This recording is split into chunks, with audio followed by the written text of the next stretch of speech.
An balima kunnafoni cakɛlaw bɔlɔlɔ matrafabaw n'o ye internet ye aw ni ɲantuma aw bisimila maliweb.net ka don kibaru kɛnɛ kan. Yalen do tile fila in na caman bɛ yɛlɛ la mɔgɔ k'a fɔ ja an ka Mali a bɛna diya Mali an Mali man ka sɛgɛn jamana in man ka sɛgɛn fɛn fɛn fɔra ko ka fɛn bɛ n ka hakɛ ɲini na bi a ka hakɛ ɲini na bi wallahi ni Mali ɲɛmɔgɔw tilenna ka baara kɛ ka ɲɛ wari yurugu ka dabila wallahi an man diya chômage bɛ nɔgɔya fɛn caman bɛ kɛ dunkafaw bɛ sabati sugu bɛ nɔgɔya mais maa kelen bɛ maa 50 niyɔrɔ dun maa kelen bɛ maa 10 niyɔrɔ dun maa kelen bɛ su niyɔrɔ dun maa kelen bɛ jamana bɛ guerre la k'o nafolo ta k'o dun o ka jugu ni Mali jugu ye olu kan ka da ka kantigɛ de olu de ye jamana in segin kɔ n'o tɔgɔ an bɛna baro kɛ bi sɔgɔmada in na lakanabaliya fɔlɔfɔlɔ an bɛna baro k'o kan parce que ale fana ɲɔ bɛ ka ɲɛ kosɛbɛ n'o bɔra yen i bɛna i ka hakilina di sa an y'a ye k'a fɔ wulikajɔ min kelen don ka banbaw minɛ minnu ye Mali wari tiɲɛ dun ko k'u wele k'u ɲininka dɔw welela n'o ye Sumaworo Bube Mayiga premier ministre kɔrɔ don ayiwa bi an bɛ don min na ko bi est-ce que a tɛ daraka dun na kaso bonbon la kɔnɔna na ye ani a ka ministre des finances min fana tun bɛ yen à l'époque n'o ye madame Buhari Félix Sissoko ko ɲininkaliw tɛnkɔra ale fana na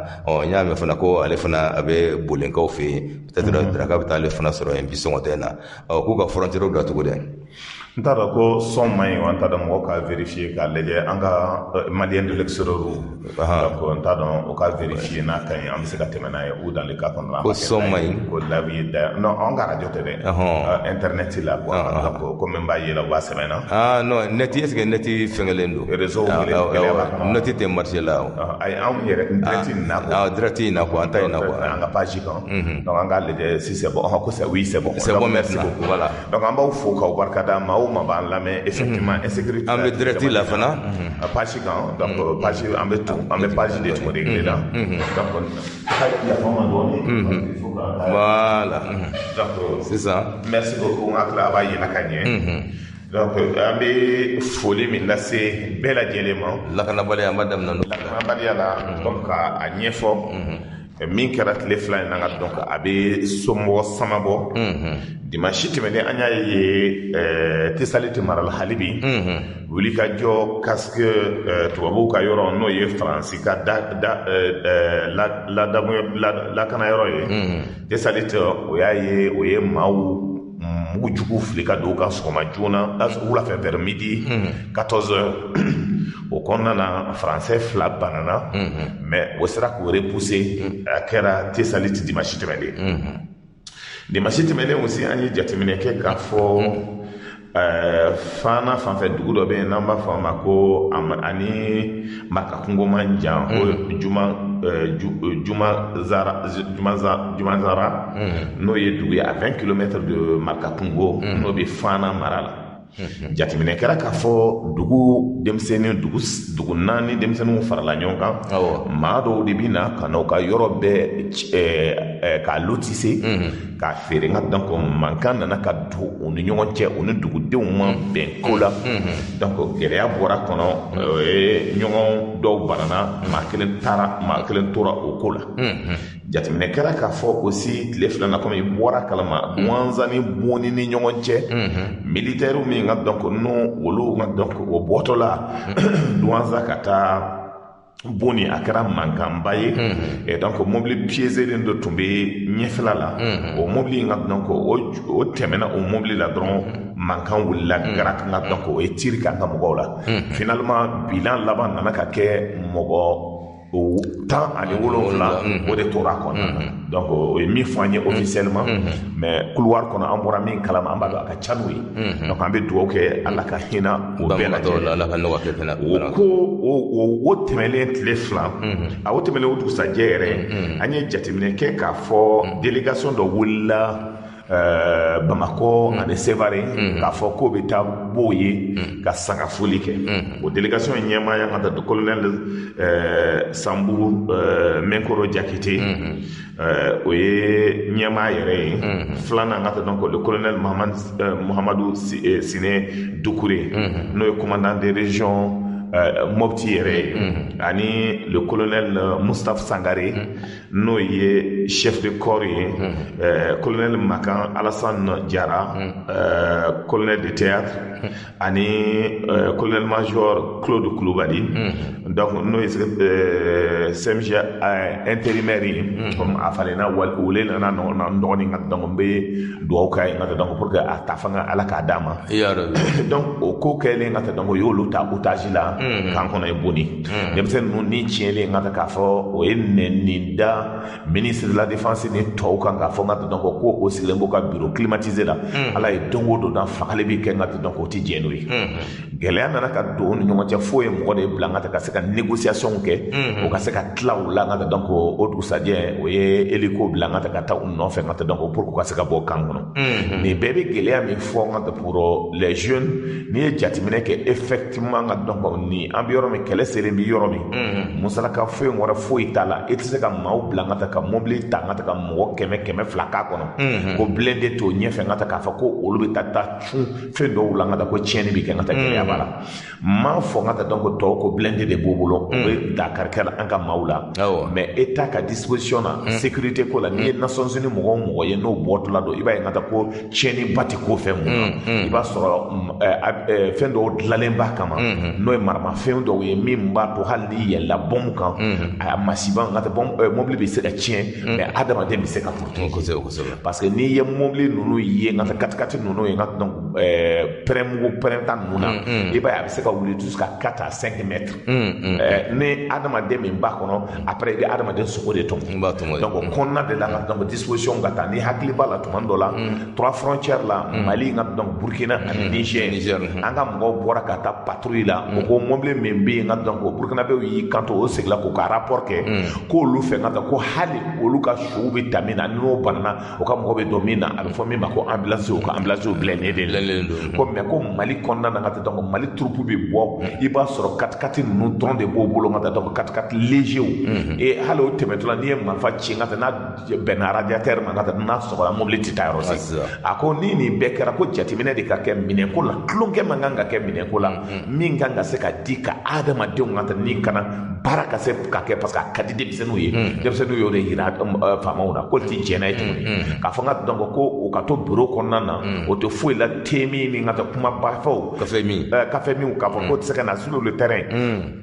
kana o deme sogobi tuba ka ba fo ni ngata donc shisi ngata sasa ngata donc ko te be parce que on est jatimine ka ko jamana tawla ko généraux de beta ngata donc président comme Tchad ni ngata donc wa de ngata donc lu be de beta kele kayor la pour ko jamana la ko mais aussi le bureau ko na min kada akada wi ngata donc tuba ka ba fo de ni dara ani to chene ani kuma chama fra sadio ni sadio ere yo men ngata donc abe fanga ibla anye mo bla da tirtere donc o ye anye tara o te fo de ko anye mo de bla ko ni jatimine ka olu be mi fo ko na ko terrain kan ko folo ngata ko bo kuma fo ko kan ngata ko donc ni bi chef ya la ngata donc ibe na ila terrain kan donc o ti jena ngata o mangam baw kera do kera ngata donc ala na ka ngata donc o be na kuma ko ngata donc o lu sara ka bla o kan so insécurité ko la aussi jatimine kera ka fo le flana Banyangara marala ngata donc mangam baw kera Banyangara bankas ani koro ni nyonche munde kera ni jatimine ke bankas olu demse ngat donc ani koro demse nu olu farala nyon kan ka déclaration ke ka fo ko min bi kela ko ti jenay ko parce que ko olu accord de signer mama chiufe o accord ko nana chogodi ni jatimine ke ngat donc armée de kan ga segata yoro lakana olu jatimine ke ka fo ko armée ti nana gele abolu kan ngat donc ala e dongo do na olu be fa seneke o desale no ka seneke ngat donc ma o be fala dongo do pour que hale ka fa ki be seneke fo do ka ke lakana no te sega seneke donc ko ni jatimine ke wala comme armée de kan kana olu lakana armée ti nana ngat donc dozo ngat donc gele ya chama bi sela oluma mine mo bolo ani mine min bi ngat mo non bolo ngat kelente donc olu fait ngata donc vaut mieux que accord ka signé o accord ko ina ngata donc accord signé o accord ma signé bi même bi kela olu ka yoro la ngata abe fo mi mako jakabo abe fo mi ngata ka foko fengo fe ngata donc no e gele ngata donc on est trop des o bara de kela olu bara donc olu be mi nyini sangata donc olu la fia de nyini comme armée desna ngata kana olu sécuriser olu sona sangata donc pour que oni nunu ka sigi ka barake o bara en konna na ka hakilnanta mi to ngata donc be bo gele ay kona bangaska de un sigla aussi ngata koro yo jatimine bangasi yo jatimine mais gele na ka ke banyagarakaw ye sira datugu bankaskaw ye ko parce que ko ye accord signé maintenant an bɛ bankaskaw ka denmisɛnninw ka kumakan lamɛn o ye min fɔ n ka ta donc an bɛ na o lamɛn. Nous, jeunesse des deux cercles, condamnons avec la dernière rigueur cet acte de blocage de la RN15 qui est aussi une route sous-régionale. Lançons un appel à toutes les autorités locales, régionales et nationales d'assumer leurs responsabilités. Demandons la levée immédiate et sans condition du blocus pour permettre la libre circulation des personnes et de leurs biens. Fait à Bankas le 22 août 2021 pour Koro Ibrahima Gindo, pour Bankas Mahamoudou Gindo. ne Bankas ka denw ka kumakan ye ani Koro ka denw mais o bɔlen ka ban aussi réaction kɛra directement parce que o kɛlen ka sigi ka fɔ nana ka segin ka kɛ toujours insécurité ko la ko in yɛrɛ bloqué la min na an b'a lajɛ Dana Masagu ka kumakan lasela bɛ yen an bɛ kuma d'a ma a yɛrɛ min b'a bolo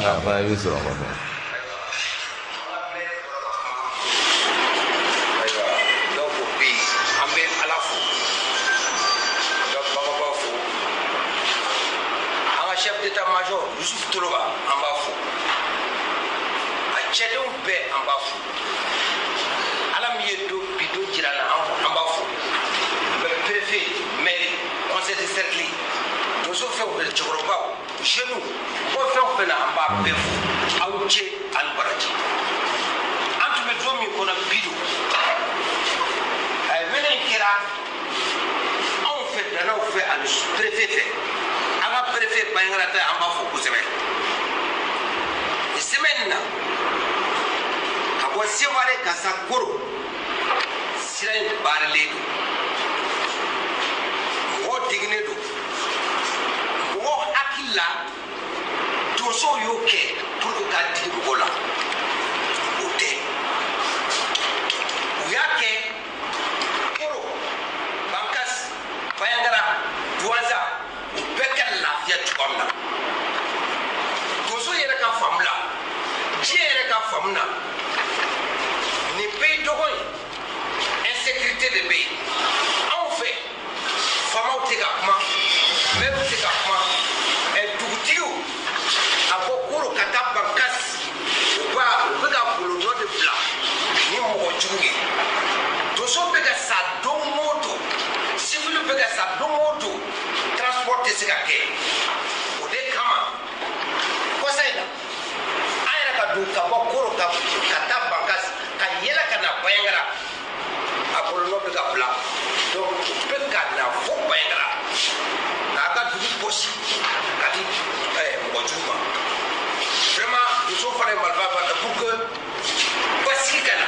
pour que an ka danbe ka sigi anw ma an ka kɛ an yɛrɛ ye n'a tɛ kɛ an yɛrɛ ye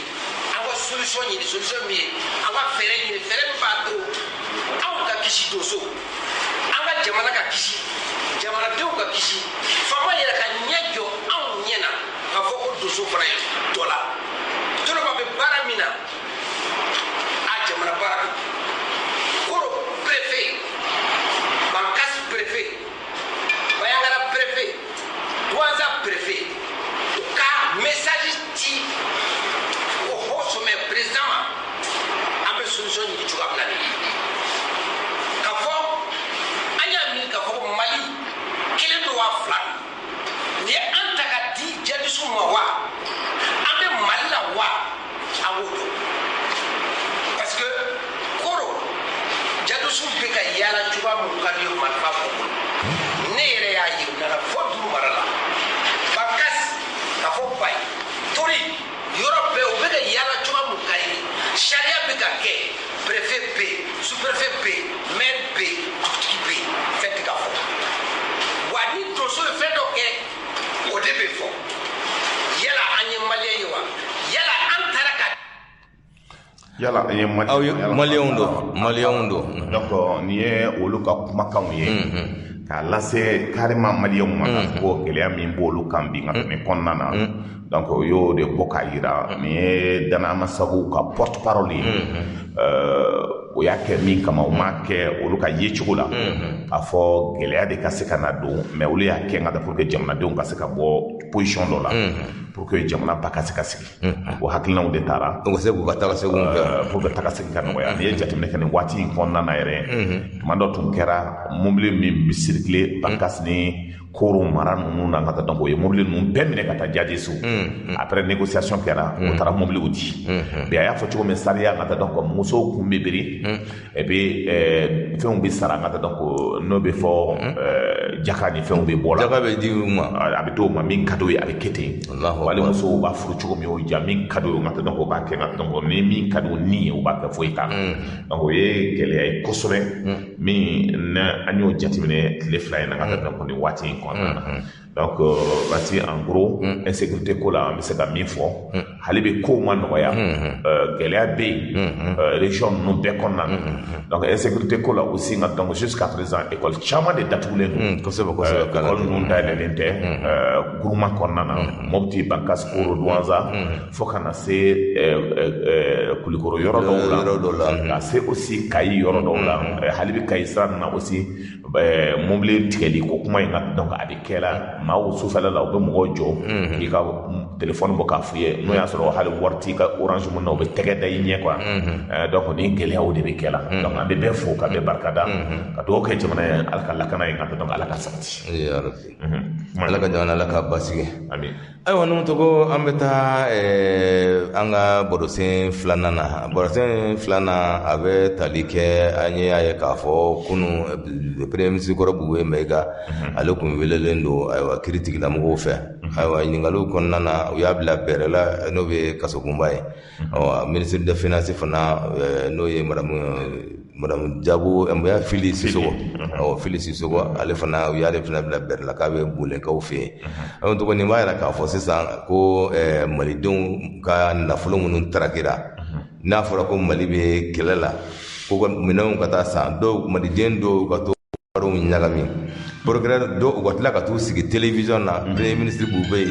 ko dossier ninnu classera ka ban o sufɛ kelen bɛɛ la procureur bɔra ka kuma kɛ a ko dossier ninnu classera maa min fɛ o kun ye président kɔrɔ n'o ye IBK ye donc IBK fana kan ka wele ka ɲininka nin na wa a fana man kan ka ɲininka sabu d'a kan ale de y'u ka dossier classé ala y'a to ministre procureur kura min nana o nɔ la o ye dossier ninnu ta k'a dayɛlɛ tuguni o kɔni ɲininkali bɛ kɛ IBK fana na wa wala an b'a ye k'a fɔ ale fana tɛ se ka ɲininka parce que u b'a fɔ ko cour d'assises dɛ cour dɛ a donna ta a bɔra ta mais min f'i ye n ka da donc kunu Sako premier ministre a y'i ka émission lamɛn a ye hakilina caman fɔ cour d'assises cour ko in na awɔ Sako a ko n'i ye jateminɛ kɛ mɔgɔ bɛ min fɔ la ni cour ko in n'a bɛ fɔ o ma ko haute cour des justice ani cour d'assises bɛɛ tun ye kelen depuis Mali constitution fɔlɔ la Modibo ka waati la haute cour nin bɛ yen mais min don ka taa a tun tɛ kɛ k'a sigi de k'a to i bɛ kɛ k'a kɛ cogo min k'a sigi ka bureau d'a ma ka mɔgɔw d'a ma k'a tɛ kɛ ten donc n'a ka di cour d'assises an bɛ min kɛ la bureau bɛ se ka d'a ma k'a sigi aussi de façon pérenne mais min don a dépense de ka bon mais i bɛ k'a pour régler des comptes avec Amadou Toumani Touré o y'a essayé k'o kɛ donc pour k'a essayé ka fɛn kɛlɛ nka donc maintenant ko k'a miiri k'a fɔ ko 91 parce que i ka émission kɔnɔna k'a fɔra ko démocrates ye nin dilan pour que k'o yɛrɛ de protéger mais n'i ye jateminɛ kɛ ko caman b'o fɔ k'o t'a dɔn de parce que min don ka taa a bɛ yen a mɛnna parce que ni ko kɛra ka taa sani k'a ɲini k'a kɛ k'a fɔ maliyɛnw bɛ tuma dɔ k'o yɛrɛ fili kuma na k'a sɔrɔ ka taa dɔn ko yɛrɛ daminɛ ye min ka t'a dɔn nin bɛ yen nin bɛ Modibo ka waati donc il faut que ça soit très clair donc n'an bɔra o kɔnɔna na an b'a jateminɛ n bɛ tasibila kɛ bi mɔgɔba dɔ ma n'o ye Sumala Sise an ka Sumala lamɛn fɔlɔ dossier ko in na armement ko in na n ka tila o don e ka kan ka sɔrɔ ka taa dɔn ko maison de la presse la ne yɛrɛ de tun y'a maître de cérémonie a ye min fɔ an k'a lamɛn pour que se ka se se sont multipliés tragiquement en phase avec les cortèges funèbres consécutifs aux violences meurtrières, mafieuses et terroristes grandissantes au nord et au centre du pays, pour lequel nos compatriotes abandonnés par le pouvoir central, ont payé un trop lourd tribut. Affirmer sans embâche que notre pays est en guerre et utiliser ou laisser utiliser à d'autres fins les ressources destinées à équiper et à former l'armée malienne pour qu'elle puisse faire face à l'ennemi et l'annihiler à tout moment et partout sur le terrain, sur le territoire national, cette affirmation, dis-je, constitue un acte assimilable, je dis bien un acte assimilable à la haute trahison de la part du chef suprême des armées. Susceptible d'ouvrir la voie à sa mise en accusation. C'est pourquoi nous avons saisi l'Assemblée nationale du Mali d'une demande formelle à la date du 26 août 2019 afin qu'elle procède à toutes les investigations nécessaires et urgentes pour répondre aux questions suivantes et éventuellement à d'autres. 1. Qui sont les responsables de cette tragédie? 2. Qui a choisi et commandé les hélicoptères? 3. Qui a ordonné les achats et à quel coût? 4. Qui a procédé au règlement et de quelle manière? 5. Comment se sont opérées les transactions? 6. Pourquoi les hélicoptères Puma sont-ils cloués au sol? 7. Pourquoi les avions Super Tucano livrés n'ont-ils pas les équipements de combat appropriés? 8. Pourquoi 2 avions Super Tucano n'ont-ils jamais, je dis bien jamais, été livrés? ala ka hina suni alisilame su bɛɛ lajɛlen na Sumala kumakan a salen ka taa bɛ baara kɛ e de question de poser e ka ko la Sumala yi répond Sumala ka sɔn min b'an bolo an bɛ se ka baara kɛ n'a san 20 Mali kɔnɔ a ye hakilina min ta ka kuma kow kan ka parce que a b'a dɔn ko de bɛ kɛ don Ibrahim Boubacar Keita n'a ka bubew min kɛra an ka procureur lamɛn fɔlɔ procureur de la République ye min fɔ sani an ka se ka taa Kasim Tapo yɛrɛ ye min fɔ a tɛna si to yen flash spécial la donc an ka procureur lamɛn. L'information que chacun d'entre nous a entendue selon laquelle les dossiers liés aux affaires criminels, n'est-ce pas, crimes commis lors de l'achat de l'avion présidentiel, n'est-ce pas, c'était à partir de 2016, et lors de l'achat d'importants équipements, n'est-ce pas, et de matériel destiné aux FAMA, que ces crimes auraient fait l'objet du classement sans suite. Je m'inscris en faux, n'est-ce pas, contre cette information. Ce n'est pas de la bonne information, c'est une contre-vérité. Et je m'avais donc apporté l'éclairage nécessaire. C'est vrai qu'à un moment donné, sous l'Ancien Régime, des enquêtes de police avaient été menées parce que la presse s'est fait l'écho de la commission de tels crimes et qu'il avait été instruit au procureur de la République du pôle économique d'alors de classer l'affaire sans suite. Il s'est conformé aux instructions qu'il a reçues des autorités administratives, des plus hautes autorités administratives dont il le relève. Par la suite, un autre ministre de la Justice est venu, a estimé que cette affaire ne devait pas faire l'objet de classement sans suite et a donné des informations dans le sens contraire, donc de rouvrir les dossiers liés à ces affaires-là. Des enquêtes complémentaires ont été menées, des ministres qui devaient être entendus lors de la première enquête et qui ne l'ont pas été, ont donc été entendus, n'est-ce pas, et en complément d'enquête. La deuxième phase de l'enquête est venue avec de nouveaux éléments d'appréciation. Et maintenant, les deux procès-verbaux d'enquête ajoutés au rapport du bureau du vérificateur général devaient constituer une moisson d'informations à laisser à l'appréciation de l'autorité compétente. Donc, pour tout ce qui concerne les autorités gouvernementales, les hautes autorités, les poursuites judiciaires sont déclenchées aux soins du procureur général de la Cour suprême. C'est la loi qui le dit. Donc, un procureur de la République au niveau du pôle économique et financier ne peut pas. Il ne peut ni classer sans suite, ni déclencher l'action publique. Ce n'était pas au procureur de la République de classer sans suite parce que l'appréciation des éléments d'enquête ne relevait pas de son autorité, mais plutôt de l'autorité du procureur général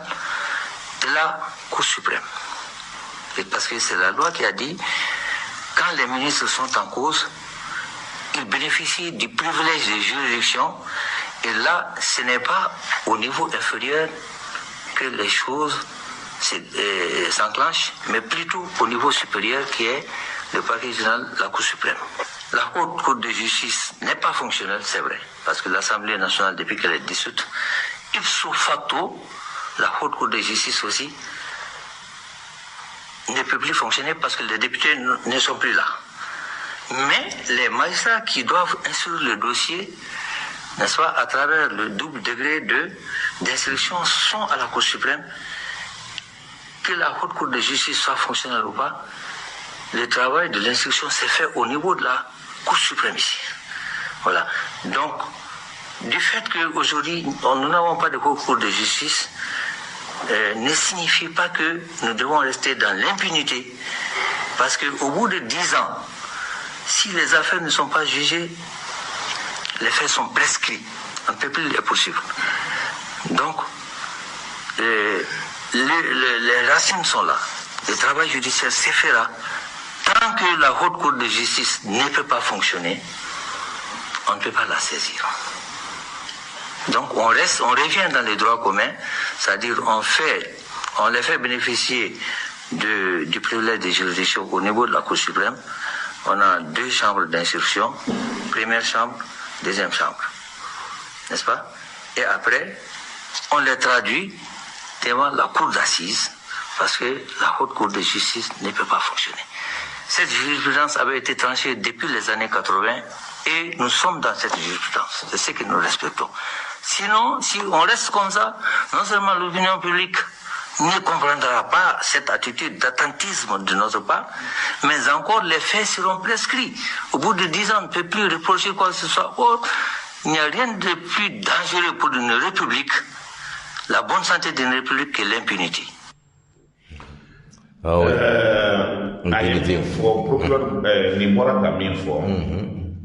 C'est très clair. Net. Sana kana folonga da Sumela de kumana. Amba resume bamananga na. Sumela kumana kaira ka fo jamana konna na. Ni komi kera avion sanko ani mine sanko mi kera. Président ka bwa kala ma ka fa ma dadwala. Ka akeli na fana jamana janfu. Na ko sebe. O baara in kɛlen ka ban a ye hakilinan dɔw fɔ ko avion ninnu sanna cogo di jɔn de y'a san jɔn de ye wari bɔ a bɔra cogo di avion min dalen b'a kɔnɔ kan ka taa a kɛra cogo di avion 2 yɛrɛ bɛ yen o ma deli ka di fɔlɔ o kɛra cogo di a papier ko ɲɛnabɔra cogo di donc Sumala ye ka taa donc a demandé assemblée nationale fɛ o waati o ka enquête kɛ fo ka taa ka taa assemblée ci o ma enquête kɛ i bɛ ka nin fɛ an bɔlen o la ka taa donc procureur ka kuma ye min ye a ko maaw kana to ka tulonkɛ kɛ ko dɔw la ko n'i ye jateminɛ kɛ n ka dɔn ko nin kuma min fɔra ni bɛɛ y'a mɛn a la télé la renouveau télé la Barou ka émission dɔ bɛ yen a yɛrɛ kumana a y'i kanto ka taa ko dossier min b'ale contre la ko Cour suprême y'a jugé ka taa ko dossier classé la ka taa k'ale jabajɛlen don i b'a fɔ ko fɛn dɔ y'a i b'a fɔ ko a da ye kɛra kala ye ka tɛmɛ a sa yɛrɛ o de ko yɛrɛ bɛ teliya o kɛlen o dugusajɛ n ka donc procureur nin bɔra ka kuma k'a fɔ n ka donc clairement dossier ma classé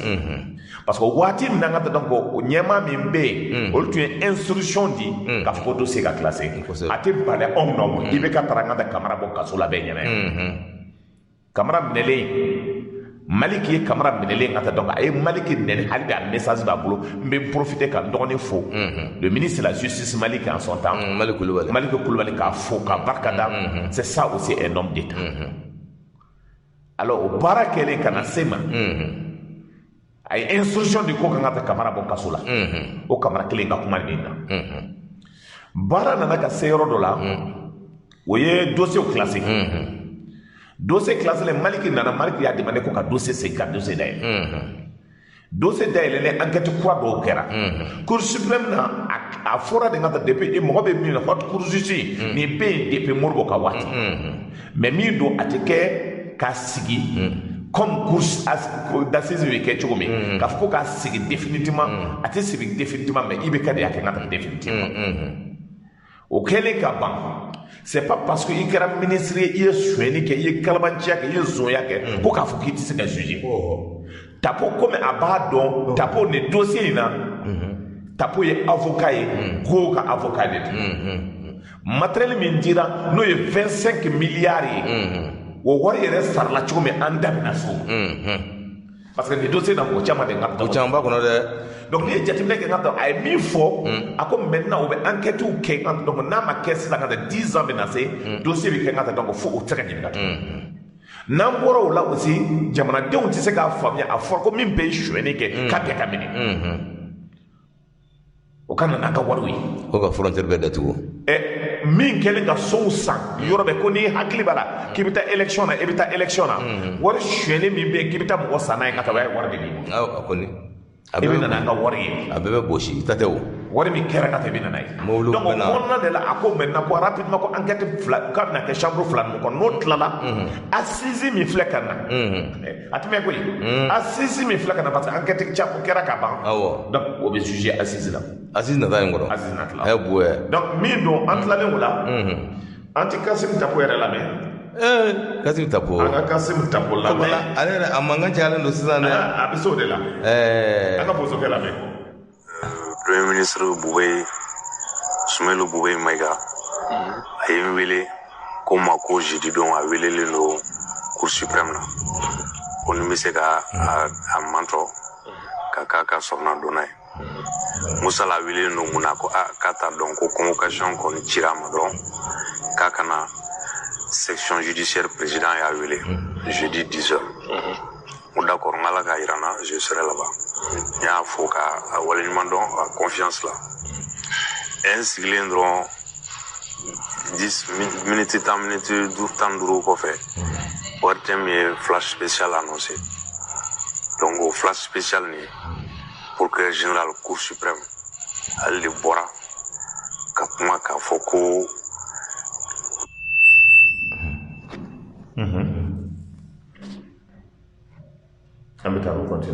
Jana affaire min tun wula n'o ye sɔrɔdasiw ka équipement affaire ye ani président ka avion sanni a fɔra ko ɲagamiw donna na o procédure tun bɛ yen ko journaliste dɔw y'a fɔ ni Bubey tun bɛ kuma na Renouveau ka ko affaire classera a banna donc ale bɔra ka na k'a fɔ k'a ma jɛn n'a ye ka ko tɛ tiɲɛ ko kuma in tɛ tiɲɛ ye bi tiɲɛ tɛ sini ko affaire ma classé ko procureur tɛ se ka affaire classé k'ale procureur général dossier b'ale de bolo ale de bɛ se k'a classé ale de bɛ se ka poursuite kɛ bon ale ma classé wa dossier bɛ ka poursuit wa enquêtew bɛ sen na o de la n y'a faamu n ye Bubey wele kunbɛn donc procureur général ka kuma na nin dossier in de ale y'a lawuli dossier tun classera a yɛrɛ y'a fɔ ten ko yanni fanga ka bi u tun y'a classé ko mais ministre dɔ nana o ye dossier lakuraya bon ne hakili la o ministre fila bɛɛ tun bɛ fanga kelen in de kɔnɔ mais ale kɔni ko ministre dɔ seginna classement sans suite kan ko dossier b'ale ka niveau la ko procureur tɛ se k'a suit ale de b'a suit bon n'a ko journaliste ye min fɔ tiɲɛ tɛ a fana ye min fɔ sariya la tiɲɛ t'a la dɛ tiɲɛ hali kelen t'a la wa an minnu ye avocat ye diyagoya don n'a bɔra ka fɛn dɔw fɔ mɔgɔw tɛ min dɔn an fana ka bɔ ka mɔgɔw lafaamuya la sariya ye sariya de ye ale tɛ sariya sanfɛ anw t'a sanfɛ minnu bɛ ka juger olu t'a sanfɛ sariya b'an bɛɛ de sanfɛ sariya ye mun de fɔ ni minisiri ye ko kɛ k'a to minisiriya la n'a ye ka kan ka ɲangi n'a ye baara jugu min kɛ n'a sɔrɔ n'a ka minisiriya baara de kɔnɔ k'a to a ka minisiriya baara de la a ye kojugu kɛ a ka kan ka ɲangi sariya an ka constitution 92 y'a yira k'a fɔ cour spéciale dɔ de bɛ yen n'a bɛ f'a ma ko haute cour de justice ni assemblée nationale de b'o bila sen kan o cour de justice de bɛ ministre juger procédure spéciale de don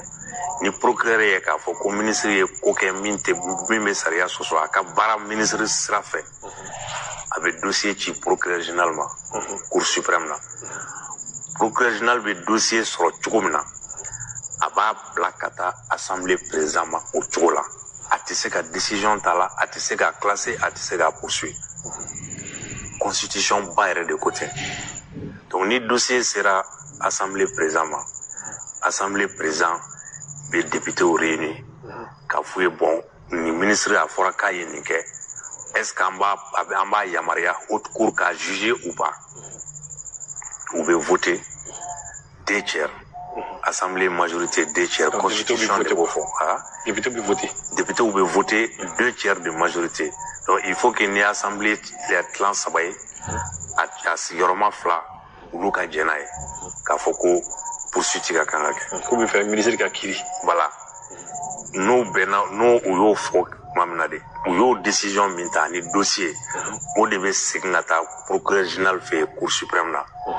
procureur général bɛ sɔrɔ ka chambre criminelle saisie u bɛ commission d'instruction bila en place olu bɛ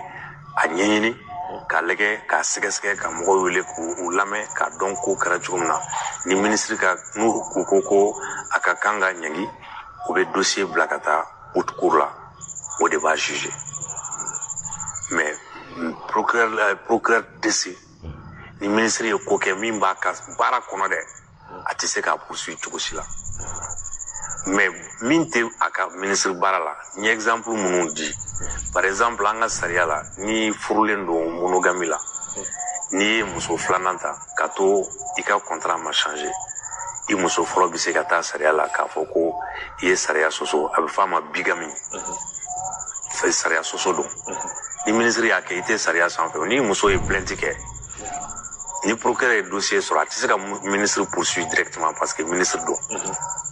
sariya b'a prévoir k'a k'a ci procureur général ma procureur général de bɛ cour suprême chambre saisie olu bɛ juridiction dɔ désigner ni infraction ni correctionnel don u bɛ juridiction dɔ désigner min bɛ ministre juger ni ministre ye accident kɛ ka maa fa ala k'an kisi a bɛ f'a ma homicide involontaire o tɛna taa haute cour la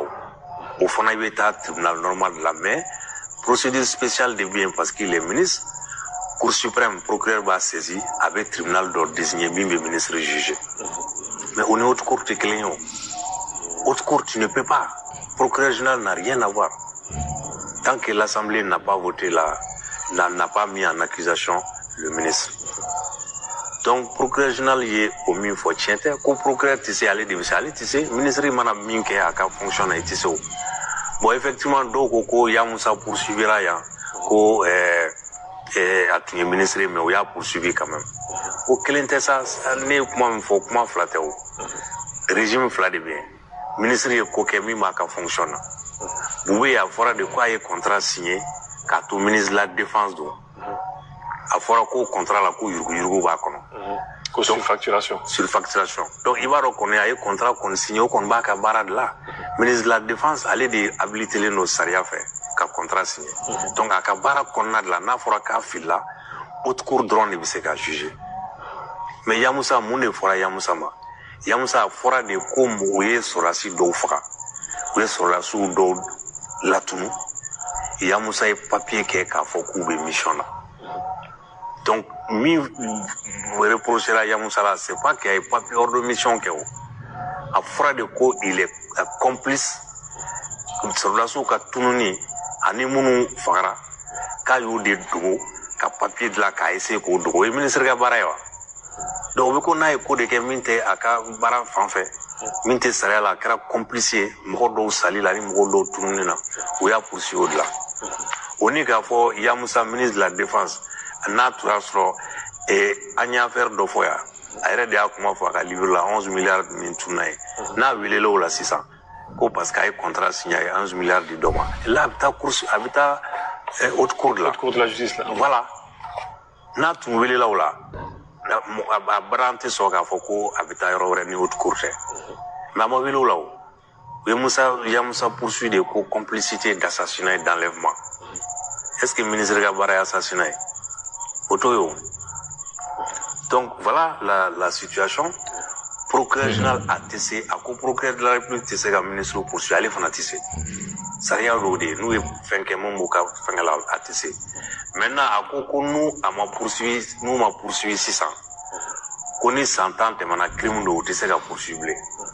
bon o fana tɛ sariya ye minnu kalanna minnu ye droit dɔn ne yɛrɛ ye droit enseigné ENA la e kun ye école karamɔgɔ ye ENA la n nalen 90 la j'ai enseigné à l'ENA ENA la u b'o ni fɛn ninnu kalan o prescription c'est-à-dire que ni ye crime min kɛ 10 ans n'i ma poursuivi 10 ans kɔfɛ i tɛ se ka poursuivi bilen ni délit don 3 ans san 3 i tɛ se ka poursuivi mais ni poursuites daminɛna fɛn de y'a bali tant que o fɛn in ma bɔ yen poursuite prescription bɛ jɔ de o donc nominali bɛ jɔ fɔlɔ quoi a bɛ jɔ f'i ka bɔ i ka o poste la voilà n'a fɔra sisan ko haute cour tɛ yen donc ni haute cour tɛ yen k'a to procureur ye dossier sama procureur général ma procureur général n ka kan ka dossier ci haute cour ma mais haute cour tɛ yen a dɔn an b'a kɔnɔ fo haute cour ka na ni haute cour sigira san min na o san dossier bɛ reprend hali n'a kɛra san 10 kɔfɛ prescription tɛ kɛ dɛ parce que a b'a interrompu de le fait que poursuites daminɛna o de o bɛ an b'o kalan école la de quoi kabini première année deuxième année ninnu a bɛ f'i ye fɛn dɔw infraction bɛ yen ça se prescrit par 10 ans mais attention acte de prescription bɛ yen c'est comme ni dossier dɔw bɛ yen i b'a dɔn o bɛ san tant que o bɛ instruction na juge fɛ est-ce que prescription kuma bɛ fɔ tant que instruction bɛ sen na prescription kuma tɛ yen o l'inscription banna de pewu a clôturé la jugement ma kɛ dossier tora ten fo san 10 kɔfɛ a fɔra o la prescription bɛ kɛ mais e saisira e y'a kɔlɔsi ko haute cour tɛ yen ni haute cour nana tuma min na prescription dossier bɛ taa fɛ ne tun ye Dapo ka hakilina ye Dapo oui bon non Dapo yɛrɛ kɔni ne ma se ka min faamuya bon ale yɛrɛ sisanama lui il est l'avocat de la famille le grand Ibrahim Boubacar Keita i m'a ye a ko Karimu kana na wa ko ale b'a ɲini Karimu fɛ donc sisan ni a ka laseli ninnu ale b'a fɛ sisan k'a fɔ de ko ninnu tɛ se ka juger quoi ninnu man ka minɛ quoi o y'ale hakilina ye minnu ye Mali ka nafolo dun Mali bɛ guerre la o y'a jamana malidenw ka impôt n'u ka taxes ale yɛrɛ t'a dɔ b'a la mais ale bɛ se k'o ko wɛrɛ la don cogo di f'a b'a fɔ k'ale bɛ bɔ Mali jabaranin na ko ka kuma mais e bɛ se ka bɔ Mali jabaranin na cogo di ka kuma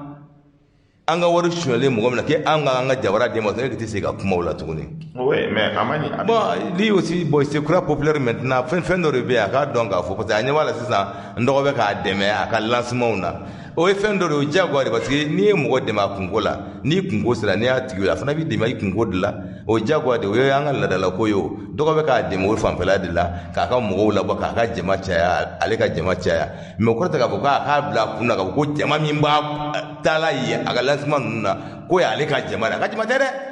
wa ale ni n dɔgɔ yɛrɛ kun tɛ kuntilenna kelen yɛrɛ ye fana o tɛ kuntilenna kelen yɛrɛ ye parce que ale ta tɛ Maliko ye Kadimu ta tɛ Maliko ye dɛ parce que mɔgɔ min ye Mali ka wari nafolo suɲɛ e bɛ taa k'e b'olu defa cogo di. Aya parce que a ɲɛ b'a la sisan a ka juru dɔ bɛ ka sara jama b'a kɔ quoi donc a ɲɛ b'a la o jama min b'a kɔ hali c'est pour maintenant. non n bɛ fɛ ka min f'i ye n bɛ fɛ ka min f'i ye Prince k'a fɔ jama b'a kɔ o tɛ k'a fɔ n ka donc ko fɛn wɛrɛ tɛ parce que ale yɛrɛ bɛ dossier ale yɛrɛ bɛ dossier na cogo di parce que baara min kɛlen don baara min kɛlen don nka n'i ye jateminɛ kɛ a kɔnɔna na ale de kɛra Bou ka avocat ye tumani dɔ tun kɛra Bou n'ale ɲɛmaya la Bou y'a demandé nka donc plus de 25 milliards a ka sara an da ka don dossier in na dɔɔni mun de kɛra nin dossier ko in na c'est-à-dire a kɛra dossier fila de ye dossier fɔlɔ avion sanni ko a yurugu bonyana tam-tamli y'i kɔ don Fili en son temps ministre des finances de tun don jateminɛ kɛra k'a fɔ Bou ye ministre de la défense ye o bɛnna Camara était chef de cabinet d'Ibrahim Boubacar Keïta Camara min kɛra ministre de la communication ye o baara in kɔnɔna na jateminɛ kɛra k'a lajɛ situation nana ka gɛlɛya ka na se yɔrɔ dɔ la i bɛ Bou y'a fɔ ko instruction dira ale ma par le président de la République en passant par Camara pour que ka matériel ninnu di Go ma Go ye jɔn ye Kaɲasi den ka société don a sigilen bɛ Côte d'Ivoire ko bɛnna kan pour que minɛnw ka san ko parce que wari t'olu bolo a ka saranga da donc san 3 ɲɔgɔn donc marché dira ni société min kan ka san 1000 o y'o kɛ 6000 ye tanti min kan ka san ni 2 millions don tanti dɔw kɛra parce que enquête min kɛra ni ye jateminɛ kɛ nka au niveau de la cour du vérificateur 7 millions et quelques tantou sana wala 2 millions tantou de 2 millions à 7 millions donc ni ye jateminɛ kɛ nin bɛɛ kɔnɔna na gɛlɛyaba de kɛra a kɔnɔna na donc ministre caman bɛ yen nka donc dossier in kɔnɔ finalement olu yɛrɛ bɛna o yɛrɛ sɔrɔ a la o b'o yɛrɛ sɔrɔ a la cogo di parce que olu yɛrɛ nana nka donc ça veut dire wari ninnu ka le moment où nka ko nana ka gɛlɛya ka se Bou bɛ yen nka donc ani ko caman ka donc signature ninnu kɛra cogo min n'an ye jateminɛ kɛ nka donc avion ko ni fɛn ninnu na président ye baara bɛɛ kɛ mɔgɔ wɛrɛ bɛ yen nka min tun ye min commission dɔ sigila o commission o mɔgɔ 4 de b'a kɔnɔ avion ko la Ben Barka nka min y'a cousin ye min bɔra sisan nka a bɛ baara kɛ a y'o bila ka taa kɔfɛla la sani a ka bɔ présidenya la Ben Barka qui a été secrétaire général de la présidence Banque mondiale ni FMI ko nana ka gɛlɛya ka se yɔrɔ dɔ la o ko k'o bɔ gouvernement ko ka Bou bɔ ko ka Fili bɔ ko ka nka donc Ben Barka bɔ avion sanko in na avion wari fɔlɔ taara ministère de la défense la o ye min kɛ nka ta wari ɲagamina cogo min k'a ta nka ta gɛlɛya nana ka kɛ mara nana bi o waati in kɔnɔ sans chercher à comprendre mara nka ta donc a taara fɔ nka ta assemblée la ko a tɛ ka avion min bɛ yen ko papier t'a la o nkalon jɔra a la ko papier t'a la ko papier t'a la hali nɛgɛso papier t'a la a bɛ boli ale yɛrɛ bɛ wele a bɛ wele a tɛ taa ka danni kɛ o a bɛ kule la nka ta donc fɔlɔ a bɛ kule a tɛ taa ka danni kɛ parce que ale yɛrɛ bɛ ɲɛɲini ka fɛn dɔw la n'i y'a ye o kɔnɔna na donc jamana fɛn caman kɛra o Ben Barka in nka o tun ye ministre de l'investissement à son temps avion sanna États-Unis de mara yɛrɛ ko avion sanna IBK ko 19 millions mara ko nka ta donc ko 20 millions an t'a dɔn mara bɛ bɔra ka explication d'a ma milliard excusez-moi donc nin bɛɛ min kɛra nka ta donc avion sanni ko kuma min kɛra namara min tun b'o kɔnɔ plus min y'a gɛlɛma yɔrɔ équipement militaire o y'a gɛlɛma yɔrɔ ye donc min kɛra nka ta donc baara ninnu jɔlen o la Bou nalen premier ministre la Boubou ministre des finances instruction kɛra tapo kelen ani cour suprême na jugement kɛra k'a fɔ ko wari in 25 milliards ka sara Go ye o y'a sɔrɔ Kanasi était conseiller technique au ministère à la présidence ale démissionné na a taara Côte d'Ivoire a bolila ka taa Côte d'Ivoire mais 25 milliards nin sara la a sara la n hakili la information min b'an bolo n'o tɛ o bɛ se ka rectifier instruction dira premier ministre fait Bou fait en tant que premier ministre au ministre des finances avec la complicité de Ibrahim Boubacar Keïta et le secrétaire général de la présidence wari ka sara wari sara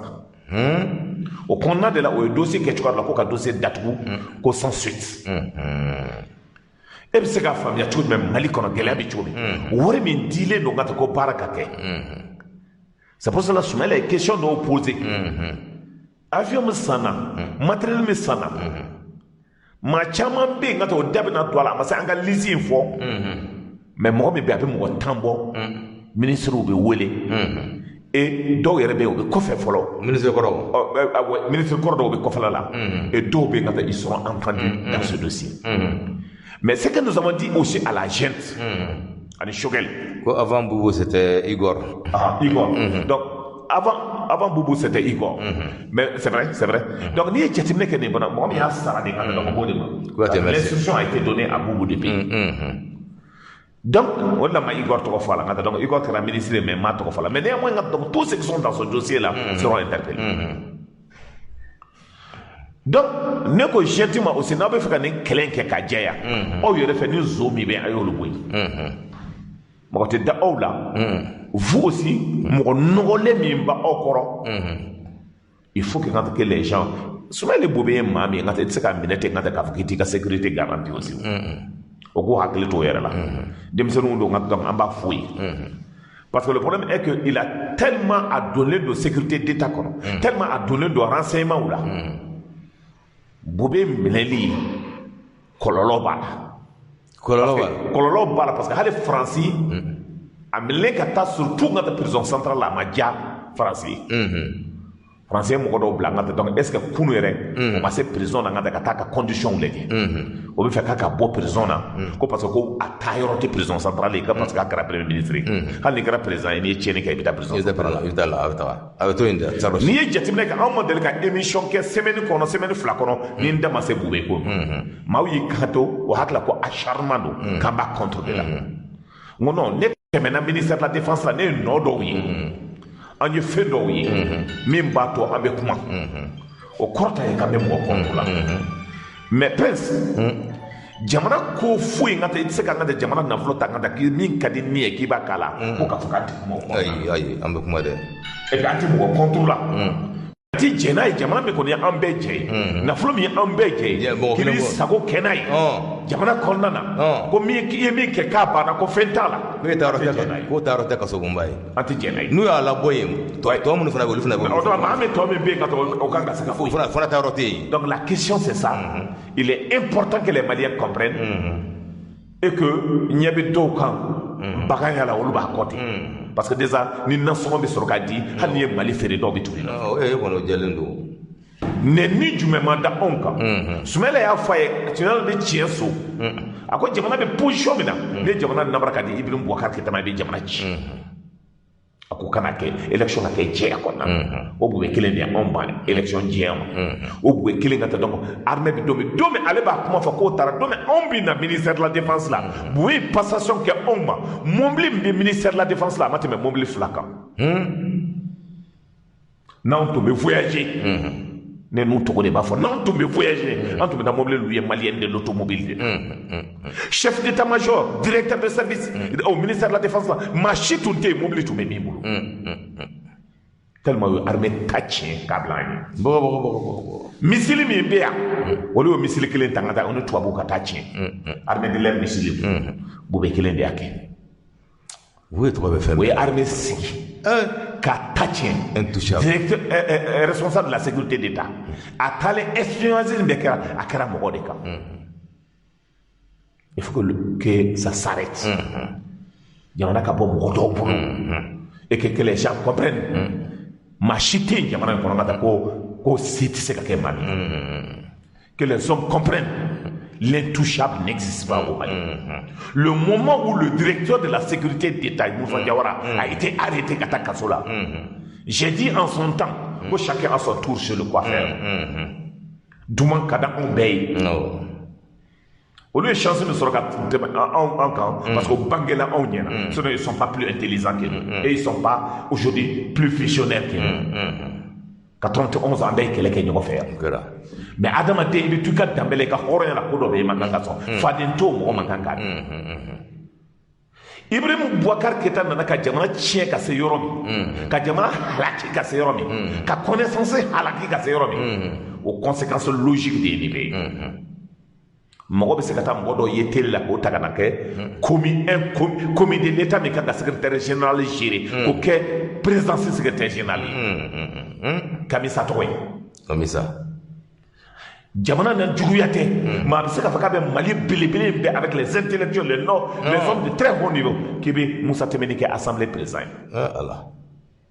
n t'a contre la n dɔgɔnin don de b'ale yɛrɛ donna ko la dɔrɔn ko bɛɛ ma tiɲɛ o n dɔgɔnin don ko bɛɛ tiɲɛna mais n'i y'a fɔ n ka mɔgɔ hakili la contre ko don non parce que normalement poste de responsabilité dɔ bɛ yen a bɛ di commune d'état de maa min y'a bɛɛ ye i b'a dogo olu de ma maa sɔnkɔrɔ bɛ kiri goyi la dɛ mais Ibrahim Boubacar Keïta depuis a sera k'o kɛ pour moi a ma kɛ jamanaden ye danbeya t'a la ka taa ko la hɔrɔnya t'a la a ye jamana buruja a kelen tɛ dɛ a taara Kamara bɔ kaso la ka taa donc devant tout le monde ici nka Mali bɛɛ kɛrɛ dɔw ko ne ma ko jusqu'à présent ko n kan k'a ka kuma dabila n ko non misaliya dɔ parce que jamana kalifa la non i b'i ka kan ka juger sa i b'i ka bɛ wele o wa a bɛ wele n y'a fɔ aussi ko président min bɛna juger Mali kɔnɔ pour la première fois devant tout le monde et que tout le monde soit content o ye Ibrahim Boubacar Keïta sɔnni a ka sa dans ce dossier avion nous s'en a cogo min armement s'en a cogo min il est bon que n ka pour complicité pour haute trahison comme Soumaïla y'a fɔ cogo min que Ibrahim Boubacar Keïta soit accusé ni ko ni fɛngɛ bɛ ko la ale yɛrɛ de ma bɔ télé la k'a fɔ k'ale ye wari nafolo di ko ka taa avion ni kɛlɛkɛminɛnw ta ko mais ko avion kulolen filɛ den kelen filɛ dugu la ale de m'o fɔ wa ale y'a fɔ n'i y'o fɔ e dun bɛ mɔgɔw de ka baara la mun i t'a fɔ o don kelen na k'a fɔ bon n ye wari di mɔgɔ minnu ma ka taa san n'u y'a u dɔnnen don u tɔgɔ filɛ nin ye wa kiiri tigɛla mɔgɔ a y'u ka jugement kɛ e ma se k'o fɔ o e bɛ tila k'a fɔ tuguni k'olu ka papier ko k'o datugu k'o bila kɛrɛfɛ donc ale yɛrɛ caman dun a fana ka wele donc o don comme y'a t'a fɔ ko k'a datugu dɛ a ka wele ka ɲininka donc c'est pour cela Ibrahim Boubacar Keïta yan'a ka sa ala deli yan'a ka sa k'a wele faga sisan ala ka hali bi n ka taa donc bana in ku a nin na o k'a wele yan'a ka sa ala k'a to Maliens ka se ka taa donc ça veut dire il faut que tout le monde comprenne ala kana faga sisan ala kana c'est pour cela que tout le monde doit comprendre que ça soit la junte militaire que ce soit les ministres de la République, que ce soit les directeurs de la République, que ce soit les secrétaires généraux,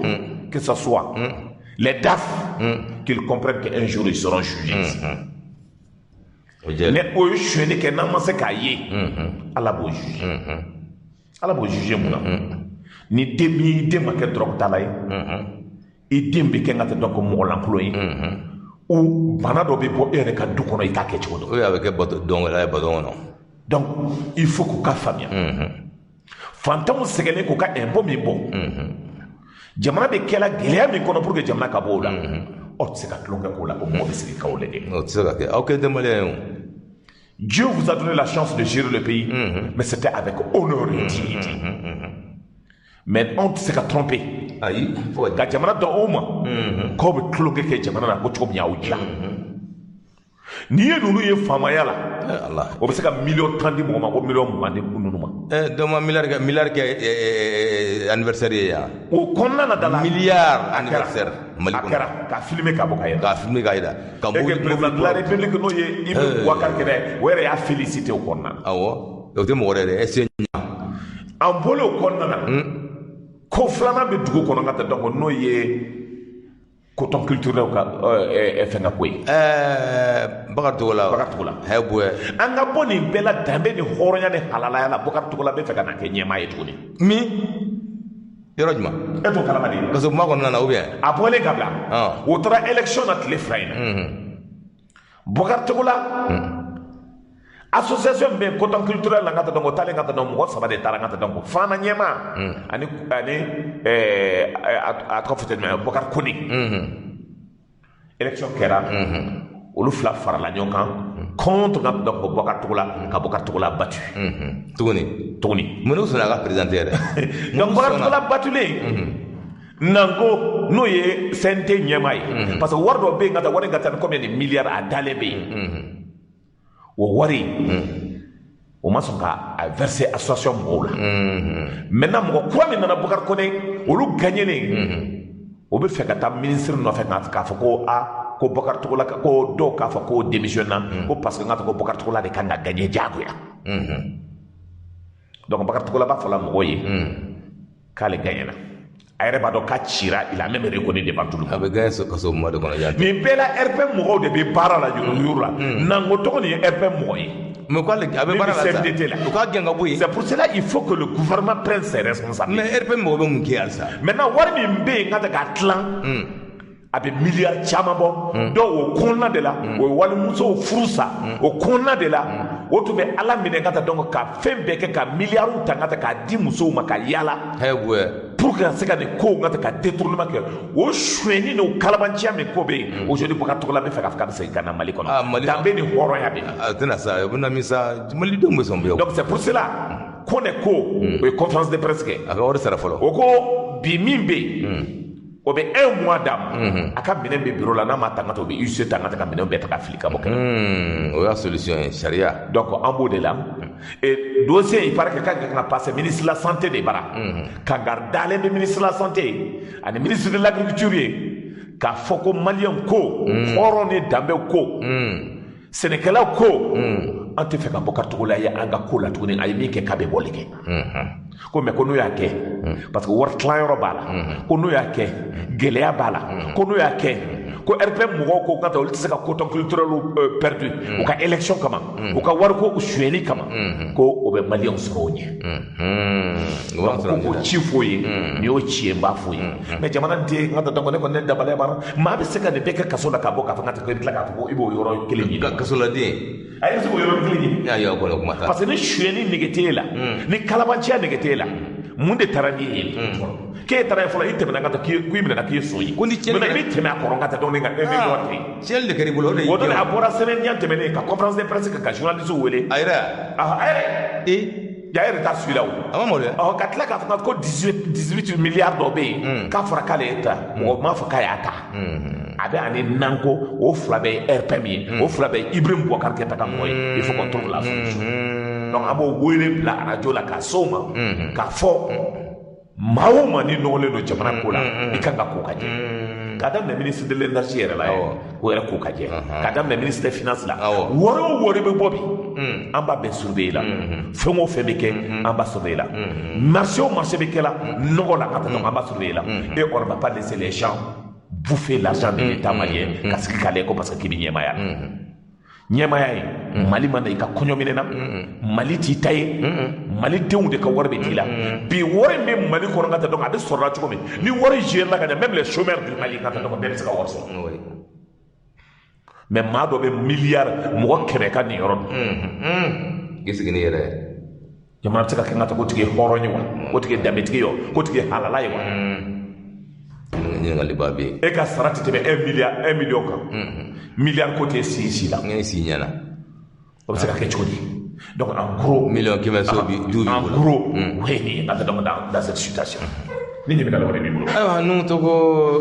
wati be kata aywa ametani anga borose lava yesa parce que web ben wati da tawolola nga yana nga tano e mamni lettre ci aywa feya ira ka fo ko ate patronal la ko avant Boubou ko c'était Camara était directeur de cabinet avec rang de ministre aywa ani dofana ko voilà Juma Badjalan 3 ale fol de kamba le fo malaba mi fɛn ko insécurité la ku ye mpondo be ku ye o fana wili effectivement mobti straka ngata donc mobti ngata donc ku ndaga po mo yo wuli yal ko côté c'est vrai o ye point o ye tarabomu do ngata donc sans kele mo replier le ngata tarabomu do ngata ka yoro ka dinga sigi ngata o point kele pebi teme o de kan kata sur la route de poisson fo wo ngata srapa mi bora kata teme ngata bankas ka fo kata lagata koro donc o ye o point kari mais ngata la jamna de be solution sur ala na ala na ka ke ngata ya so de fuga jigi ndege be ngata suka présent ngata ne simon karala ngata sika barbar ngata pour ngata sika baraka ko d'accord ya metanga borosé là-bas nous on vena tabike assise nationale de la refondation nga yano che ko madame Meiga Khadija oh kay wa kelenci ko deme radio la kanice merci beaucoup donc ambe madame Soumare Fatoumata Bambera aussi fo no be atete bula na baraka assurance la ni wati na ngat donc abisika la ka en la mer donc ambe be fo ka be barkada on continue ngat assisi ko be ya fo ngat donc maintenant ya est-ce que allez c'est ka ben ni absaka ni élection ben gele mi be ngat aujourd'hui musala kantala de bara be continue na chugo bi no mo senteli ngat fo ita bali transition on va prolonger. Quand on prolonger non. N'a qu'à prolonger aussi, n'est pas contre la même, mais faire bien fond. À qu'à prolonger notre barabe qu'elle a watté n'a qu'à se caquer. Ni hakliba la 91, gelen n'a qu'à se en cycle en kumana. C'est pour cela bien que la chogel ni classe politique quand on y a des 16 heures. Avec elle a mis palais la terre. Donc on parle de la culture c'est bête et c'est bien là quand on est même famille donc il va sur la réunion TV il va sur la réunion et on fait la parole donc maintenant au comme quel donc ko ka nyonye ka kuma na ka ga reporter mais ne ko na be reporter am si ka leje de ngata barabi ke chobi ce qui est important barabi ke la chobi o ka bara doubler ngata donc bara o ka damé. Il faut que Mim Blalé, le ministre des Réformes, qu'il aille très vite. Il va le ministre de l'administration territoriale. Il y a des Mali secteur de Konana. Il y a des pour que force soit à la loi. Parce que nous devons dire que ça l'arrêt arrangé on te fait il m'a kala. Hali élection ina ngata nan tarata zon kule ma we nyonda o yari na ka kuno akuna sininde tumbe ko réunion te wada ko de ouais ko bandiu mi kele ka Mali wor shwe mi kele ka na from milliard shwe mun Mali d'Afrique mi d'Afrique ngata donc o ba de ba o lu do yere fola ka ngo bla ngata ko kata ma cartinina de ma bulu ko fol ko recensé ko ni mo kanga 100 à 50 000 francs par personne au bas 100 milliards quand tu à peu près 6 milliards 6 milliards au chien le mboulo et aux 6 milliards là les présidents ont voté cartinina de blanc 50 000 donc ils savent s'ils ont 2 millions dès premier tour quand on va gagner parce que Mali ont voté. Donc, on facilite des stratégies. Donc, ça là, il faut casser ça. Pour gagner et que Mali ont cadre ou bien, Mali ont cadre, nous avons créé Jamana fait. D'ambétique ou bien, oron bien, parti politique, moi, n'y en a pas bien, moi, bon bien. Wanto le boulot tu au kanga daou la Jamana kala. C'est vrai. La bête là, comme on est. Nous, moi, j'ai la segata. Mun be war bo ka election sam no tsaka shada bo kunu nyanga mais réforme na obede na kala o réforme parce que folo estari a bolo meke hali ne mo gomne vidéo la katana ngata te prévu donc maintenant réforme ka ke en ka leje ngata comment ça ka annuler tu mais mi un zone coulé oui mi un goudron content content goudron colon de la ngata donc finance ou gérer tu vois donc mi ngata donc armée matériel ou ta tu vois là mi kɛra premier ministre ka wari nɔgɔlenw ta mais ni mandat dara o bɛɛ kan ko bɛ nɔgɔya ni animateur dɔ n'i y'a ye ko ouais mais ngata ɲɛba kan ngata mais o tɛ wa animateur ki ɲamakala ye mais k'a k'i sigi animateur ya ni ɲamakala kana o don ɲɔgɔn na ale bɛ tila k'a fɔ k'ale bɛ Seydou Umaru a tɔgɔ gidɔrɔn dala ninnu tanu togo dɔ la Maliko la n'ale hɔrɔn n'ale halala ye jeli halala bɛ yen n'ale farala ye ka tɛmɛ Mali gudɔrɔn ye cogoya dɔ la ka taa kan ale yɛrɛ ka carré kɔnɔna tɛ sɔn foyi ma mais a bɛ yɔrɔ min ka taa a bɛ yɔrɔ min na carré kɔnɔna na a bɛ kule b'a la moto bolila bɛ k'aw bɛ a ka maaya banna e bɛ jɔ ko Seydou Kulubali o ye wari sɔrɔ dɛ an b'a dɔn tan dɛ a ye wari dɔn dɛ ale bɛ Seydou Kulubali tɛ se ka sɔgɔsɔgɔ di mɔgɔ ma non ko wari sɔrɔ a bɛ don hali kelen tɛ e bɛ sigi radio la k'i b'o commentaire donc des affamés comme ça n'i bɛ ɲamakalaya kɛ i ka ɲamakalaya kɛ en dehors de la communication n'i tɛ ɲamakala yɛrɛ non ɲamakala ɲamakala anw ka danbe kɔnɔna na olu de bɛ tiɲɛ fɔ faama ye ka ban ka dumuni kɛ ɲamakala ka taa olu de bɛ danbe ko fɔ olu de bɛ hɔrɔnya kuma fɔ olu de bɛ halalaya kuma fɔ olu de bɛ baara kɛ maa min ye ɲumanya kɛ nana pour que i ka se ka dɔn ka tɛmɛ kuma kɔnɔna na Seydou Umaru c'est o de ye ɲamakala halala ye c'est pas vrai et donc ni maa kɛra ka taa ko parce que ko bi ka taa donc ni min ye nkalon hali ni faama sama faga o b'a ko fa ye sama ni ka taa waraba faga o tɛ ɲamakalaya ye manden ma sɔn o ma manden ma kalifa olu mɔgɔw la Donc il est important c'est qu'on ne dégoûte d'ambetigo ne horon ne halala au mola et donc eux aka bonya bolu et donc to me bo to tiena donc olu daka na ba ko la donc nañu fuli la 50 donc bi olu bela jelema aw klo garsige kera kunnafoni la kumaba munu ye maliweb.net sanfɛla la o de ye nin ye ni ala ma an ka jɔnya jɔn an na a kan an bɛɛ kunnafoni wɛrɛw kɛnɛ kan